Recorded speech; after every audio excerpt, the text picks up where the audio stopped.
మనకు స్వతంత్రం తెచ్చిపెట్టిన పూర్ణపు బూరెలను అప్పటికప్పుడు 10 మినిట్స్లో ఇన్స్టెంట్గా ఎలా రెడీ చేసుకోవాలనేది ఇప్పుడు చూద్దాం.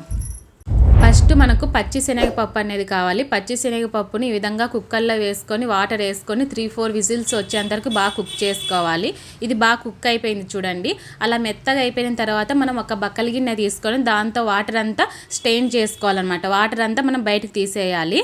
బాగా చల్లారనివ్వాలన్నమాట. అలా వడగొట్టిన తర్వాత ఆ పప్పునంతా ఆ పొగ అందుకు ఆ వేడి అందుకు తగ్గేంత వరకు మనకు బాగా చల్లగా అయ్యేంత వరకు పెట్టాలి. శనగపప్పు చల్లారే లోపు బెల్లాన్ని ఈ విధంగా పొడి పొడిగా దంచి పెట్టుకోవాలి. శనగపప్పు చూడండి చల్లగా అయిపోయింది కదా. ఇంకా నేనైతే మిక్సీకి పట్టేస్తాను. కొద్దిమంది గ్రైండర్కి వేస్తారు, కొద్దిమంది రుబ్బుకుంటారు. అలా అయినా ఒకటే. నాకైతే బెల్లం సరిపోదేమో అని చెప్పి కొంచెం చక్కెర అనేది యాడ్ చేసినాను. చక్కెర వేయడం వల్ల నా పూర్ణం అనేది చెడిపోయింది అనమాట. అలా మీరు చేయకండి. బెల్లం వేసేపటికైతే బెల్లాన్నే వేయండి. నేను చక్కెర వేసి అందులో పూర్ణ బూరెలు చేసేటప్పుడు అయితే ఖచ్చితంగా బెల్లమే వేయండి. చక్కెర అయితే అది మనకు పిండి అనేది గట్టిగా రాదు. పూర్ణం అనేది నాకు తెలియక ఏమైనా తీపి తక్కువ వస్తుందేమో అని చెప్పి చక్కెర యాడ్ చేసిన దానివల్లనే పూర్ణం అంతా చెడిపోయింది మా పూర్ణం బూరెలు అయితే. ఇంకా పప్పునైతే మిక్సీకి పట్టాలని చెప్పి మిక్సీకి పట్టింటే ఆ పప్పుకుని అది మెత్తగా మెదగలే అనమాట. అందుకోసమనే మళ్ళీ ఈ విధంగా ఒక గిన్నెలోకి తీసుకొని పప్పు గుత్తితో రామిన. ఇక్కడ చూడండి బెల్లం చక్కెర అనేది బాగా పాకం వచ్చేసింది. దాంట్లోకి కొంచెం నెయ్యి అనేది కూడా వేసినాను. పప్పు కూడా యాడ్ చేసేసిన.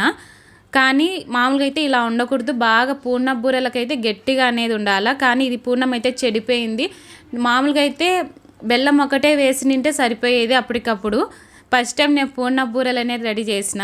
ఇంకా సరే అని చెప్పి అది గట్టిగా అవడం కోసము దాంట్లోకి కొబ్బరి డ్రై ఫ్రూట్స్ అవన్నీ యాడ్ చేసింటే ఈ విధంగా గట్టిగా అయింది.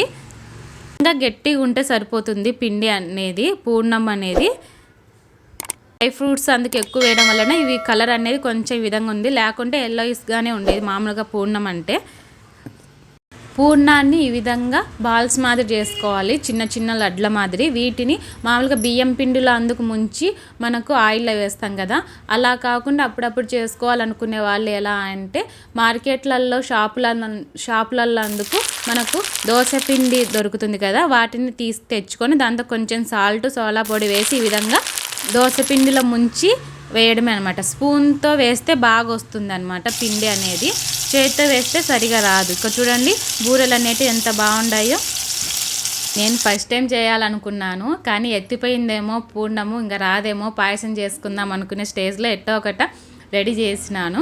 మీకునే ఇలాంటి సిచ్యువేషన్ ఎప్పుడైనా ఫేస్ అయిందో పూర్ణం అనేది ఈ విధంగా లూజ్ వచ్చి. మీకు కానీ ఈ వీడియో నచ్చినట్టయితే లైక్ చేయండి. అలాగే సబ్స్క్రైబ్ చేసుకొని వాళ్ళు ఇంకెవరైనా ఉంటే సబ్స్క్రైబ్ కూడా చేసుకోండి. అలాగే బెల్ బటన్ కూడా ప్రెస్ చేయండి. ఎత్తిపోయిన పూర్ణ బూరెలను లాస్ట్ వరకు చూసిన వాళ్ళకు థ్యాంక్స్.